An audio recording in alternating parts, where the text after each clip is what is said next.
كنت عندي يهودي ب 13 اورو الساعه، يعطيني حقي هيك كي نجي نروح يعطيني، نقول له خليني اعطيني السمانه الجايه، يقول لي نو تدي حقك سير بلاص.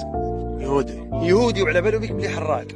تخدم عند مسلم يخدمك ب 5 اورو الساعه ولا 6 اورو الساعه، وعلى باله بلي يديك في حقك، وانت على بالك بلي يديك في حقك وساكنين في زوج. هنا كي تصلي يحتارمك، تروح عند باترون قاوري وقت الصلاه يخليك تروح تصلي.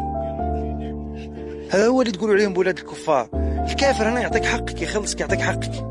تخدم عند العربي ما يعطيكش حقك، تخدم عند المسلم ما يعطيكش حقك في فرنسا.